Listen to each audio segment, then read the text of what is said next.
The Church of Our Fathers by Roland H. Bainton. Kings help and hinder. Well, they certainly legislated their own personal desires. Whether you have Christendom or whether you have a secular state, we gotta admit people act according to their own beliefs and lack of beliefs, but what they personally want.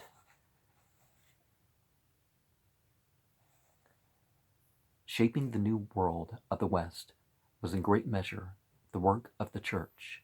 A marriage was made between the strong, rough folk of the North and the refined people of the South, and the Church brought about the union. The popes sent missionaries and monks to all the northern regions, bringing to them one faith and one tongue.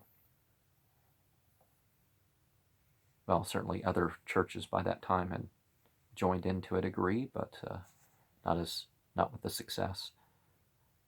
The Latin language, which came to be understood by educated people all over Europe. The Church, however, was not the only body making for the unity of Europe. The state also helped. Popes, missionaries, and monks were assisted by kings and emperors.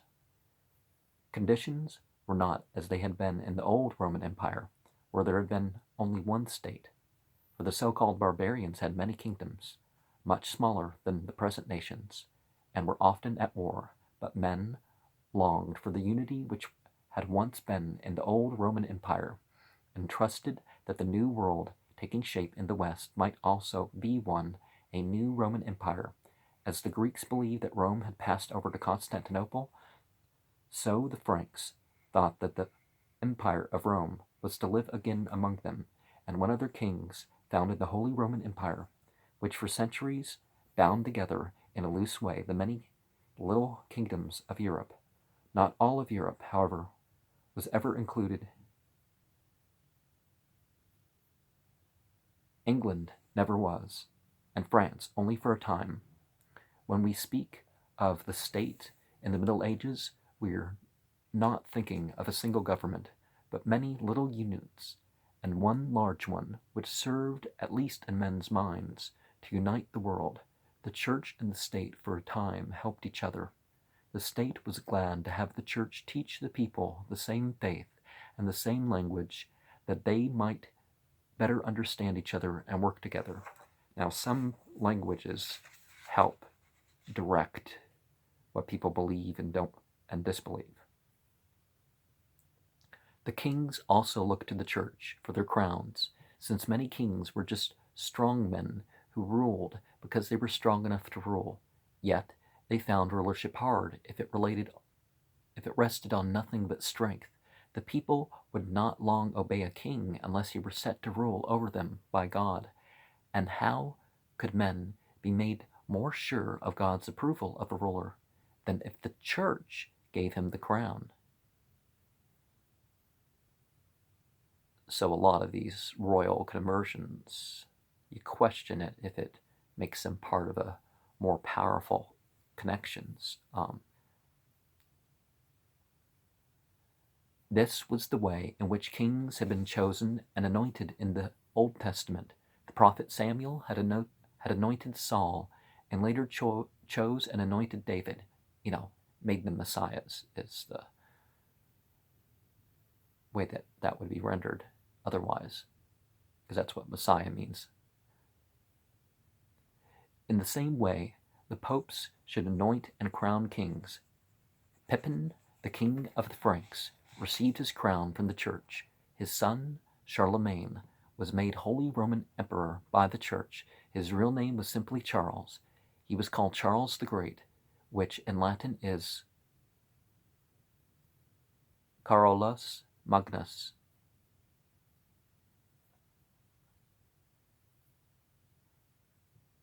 These are the words wound his head on the metal at the beginning of the chapter. In French, the words became Charlemagne. He went to Rome, and on Christmas Day of the year 800, he was praying in the church of St. Peter. The front of this church is shown in the coin of Charlemagne. As he was kneeling,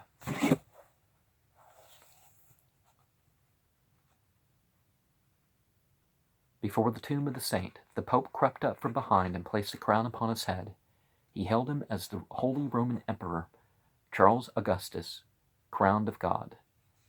Now, if he was being more pious, he wouldn't have interrupted somebody praying, but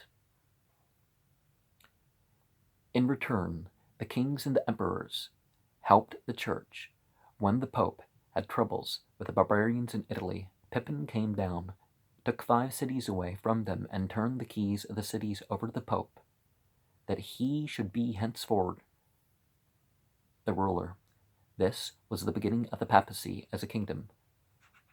From 754 to 1870, the popes ruled over a over a large part of Italy.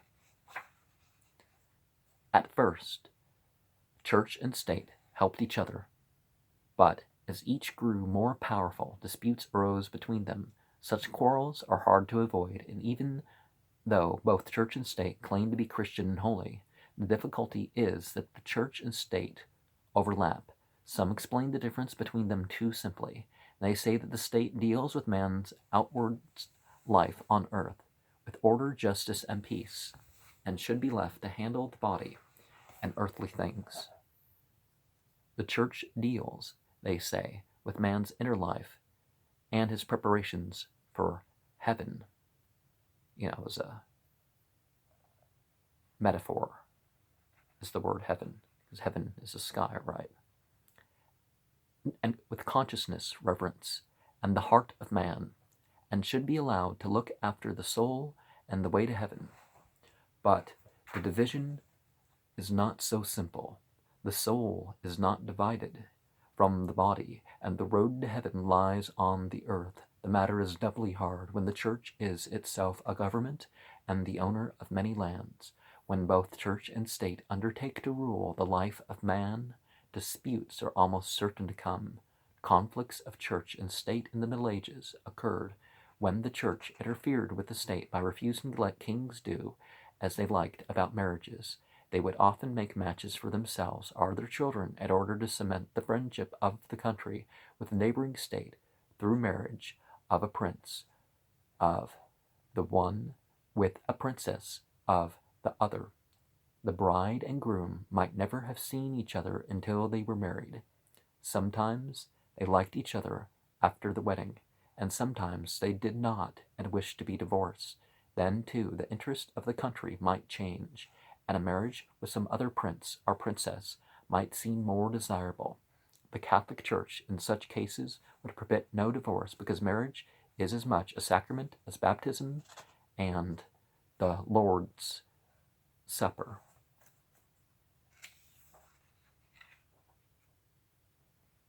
I agree with the concept of a spiritual meal, but eating in the name of a hero, treating him as a god, that's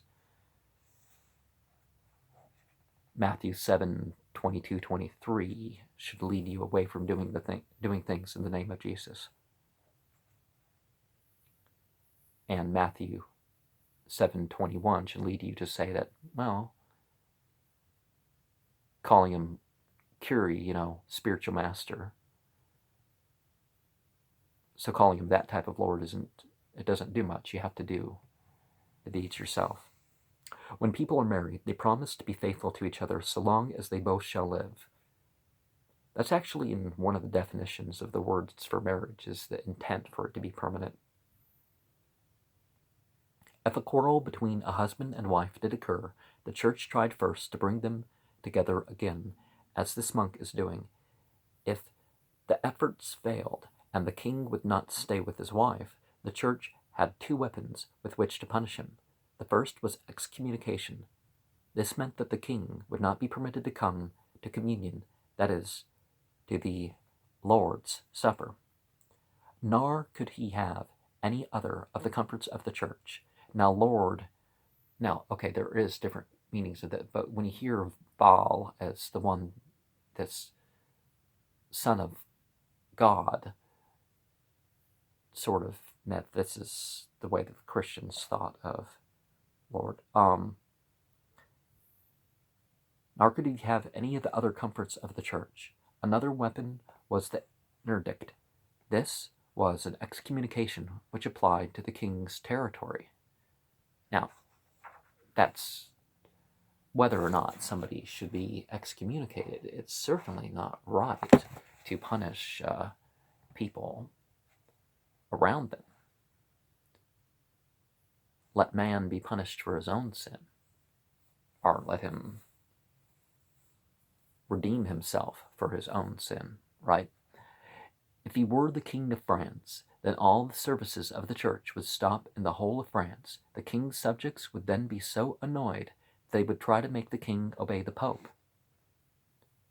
A lot of these countries were only nominally Christian, so the king deciding, oh, your religion is this, it almost never happens like that. A bunch of sociopaths follow suit and say, oh, whatever the ruler has said. He said we should be this, and whether it's suggested or forced, it still doesn't work. The king's subjects would then, they would try to make the king obey the pope. The walking interdict was something milder and applied only to the land within so many miles of the king's person. If he traveled, he carried the interdict with him, and therefore everyone was anxious for him to move on. That might be more effective, but still, that's not right if there's any value to the church services. A case happened in France when King Philip was married to a Danish princess, Ingeborg, without having seen her in advance. When he first set eyes on her, he said, a shiver went down his spine. After the marriage, he put her away. Yeah, it's good to find something other than looks when you're looking for a spouse. The Pope, in consequence, applied the interdict to France. The people hated it, and when the king surrendered by taking his wife back, and the interdict was removed, the rejoicing was so great that 300 people were crushed in the celebration. You know, people should realize the church is playing games like that meant that they didn't really have the authority they claimed, that they had the access themselves to the spiritual. Other quarrels arose because the state interfered with the church.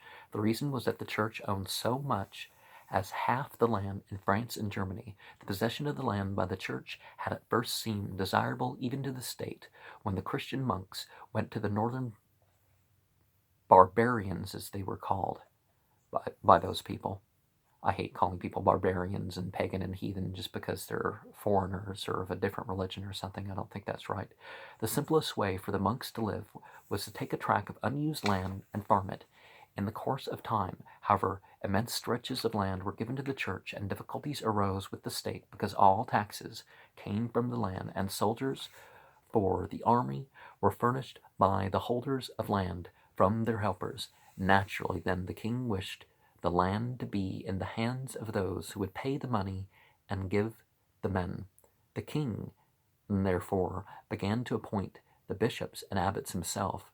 To this the Pope objected, and whenever the king asked too much of the bishops and abbots, they appealed to the Pope, and he backed them up. The question then was whether the bishop and abbot were servants of the Pope or of the king. The quarrel applied to the choice of the Pope, because the king... Did I show that illustration?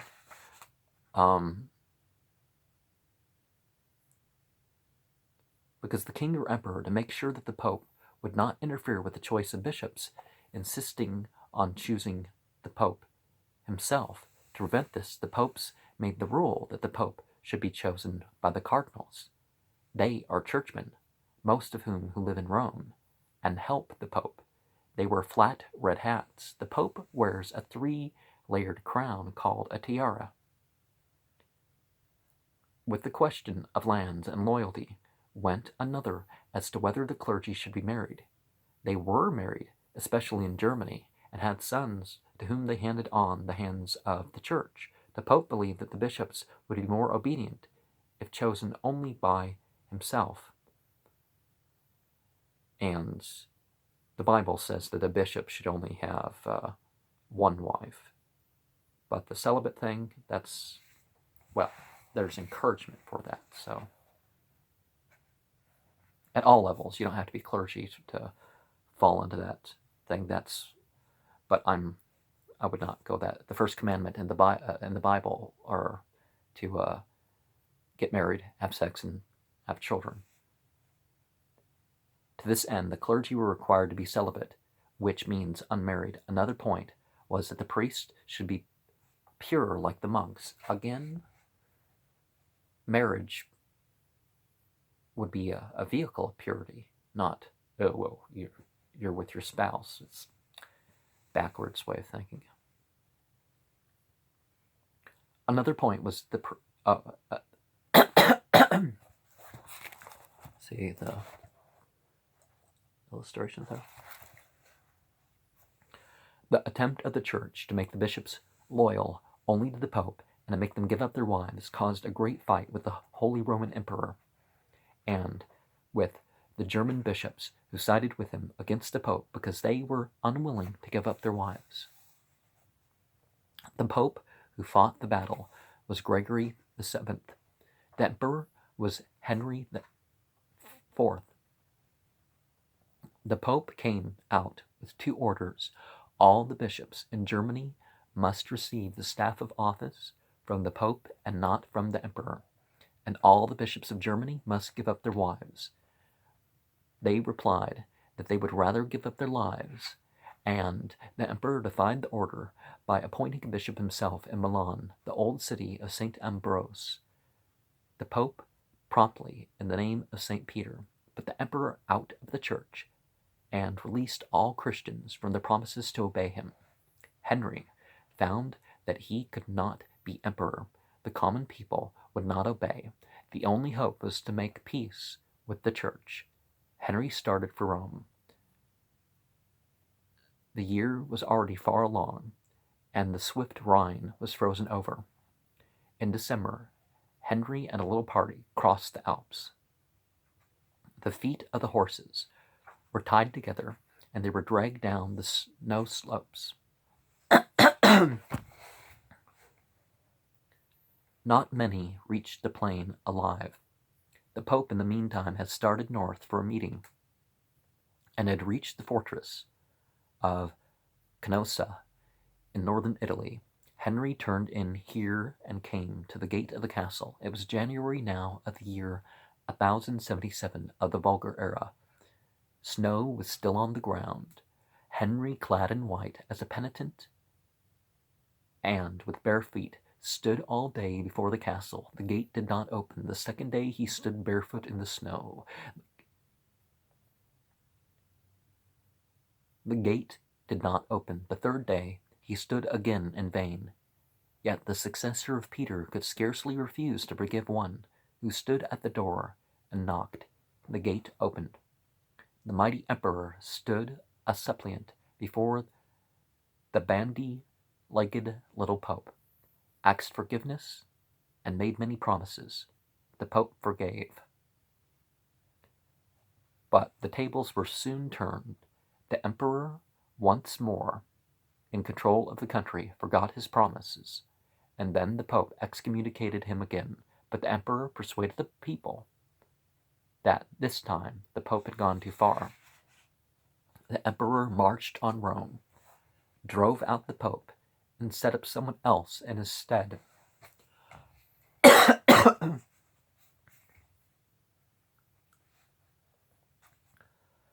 In the end, another Pope and another emperor came to an agreement that the bishops must be pleasing and loyal, both to the Pope and to the emperor.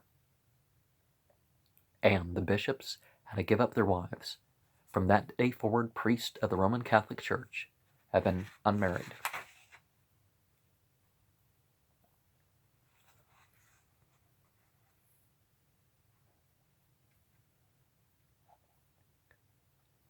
Another point on which the church and state quarreled was as to the courts. The church had courts of its own, The Apostle Paul said that the Christians should not go to the law courts. For that reason, the practice grew up of letting the bishops settle disputes among Christians, and a body of law called the canon law was formed to guide the bishops, but the state continued to have courts. And when the church and state were working together, the question could not be avoided as to which courts should handle what. By common consent, the church took care of the cases of widows and orphans, not of age, and all marriage cases, the disputes with which the state arose, because the church demanded that all clergymen, including even those who sang in choir, should be tried only in the church courts, no matter what they had done. The kings argued that if they had committed crimes, they should be tried like anyone else in the courts of the state. The quarrel came to a head in England, where King Henry II had forced on the church the choice of his old comrade, Thomas A. Becket, as the Archbishop of Canterbury. The king supposed that Thomas would do his will, but in this he missed his man, for the gay courtier, once he was made a bishop, became a stout champion of the church. The king, in hot anger, exclaimed before his men, "A fellow who has eaten my bread has lifted up his heel against me. The first came to my court on a lame horse, and now he acts as if he were the king. Will none of the cowards who eat my bread rid me of this bothersome priest?" 4 knights who overheard these words went off and murdered the archbishop in his cathedral. So great was the horror throughout England that the king had to allow himself to be whipped at the tomb of St. Thomas. Yeah, all this talk about the even-handed law, and then you go off and do this sort of stuff, and you only get whipped, but other people would be particularly cruelly executed. Pilgrimages became common to the martyr's grave. The pilgrims on their way entertained each other with stories, which the poet Geoffrey Chaucer, or is it Geoffrey Chaucer, gathered together in verse in the Canterbury Tales. To this day, the stones of the floor of Canterbury Cathedral are worn in front of the spot where the people once knelt before the martyr's shrine.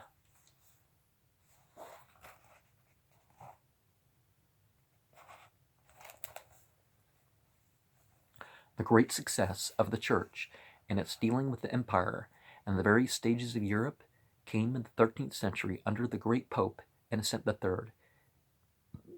He was more nearly the master of Europe than any king or emperor, with no army, but only with the power of his word as the successor of St. Peter. Well, the alleged successor of St. Peter, there's a lot of gaps.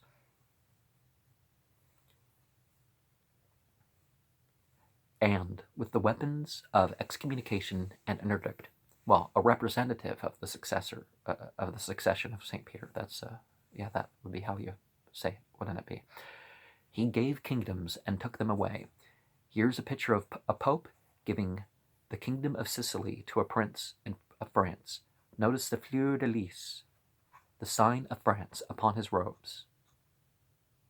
Pope Innocent had dealings with even the countries on the fringe of Europe, with Sweden, Norway, Denmark, Poland, Russia, Hungary, Bulgaria, Serbia, Armenia, Syria, and the Jews. Which were people throughout different lands, but they sort of thought of them as without a country. But they were citizens of whatever country. In nearer lands, his words were almost law. Portugal looked at him as its direct overlord. Castile and Aragon, at his command, united to drive back al-Muslimin in Spain. In France, King Philip took back his wife Ingeborg. Well, part of the problem was that there was a stepping away from fighting for liberation to fighting for land, and wherever that happened, whether it was Turkey in the 16 teens or whether it was Spain, then they ended up losing land.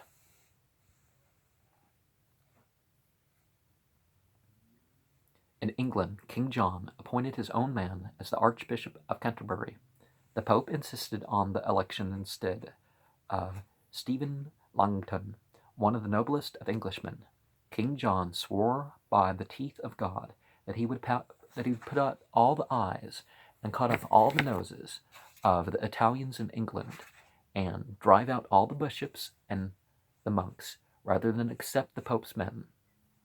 The Pope put England under an interdict. The king had to give in and promise that England would be subject to the Pope and pay him a goodly sum of money every year. The Church had many faults and many failures, but in spite of them all, it was the greatest force for justice and order in the world of the Middle Ages. That's an interesting conclusion, considering all the fighting back and forth and trying to stop the enforcements of the law. But when it comes to the law, I think, for the most part, pretty much every government that ever was, I mean, there are exceptions, had too many laws, involved themselves in things that they shouldn't have involved themselves in. Now, taking part in that contracts are upheld, that's one thing. But except for the material goods as dowries, or the business side of the marriage, the state should really always stay out of that sort of thing. It's a spiritual thing. It shouldn't be up to them to approve or disapprove it. That's a violation of the Establishment Clause that our country set up. But let's be real, a lot of, our lawmakers act according to their own beliefs.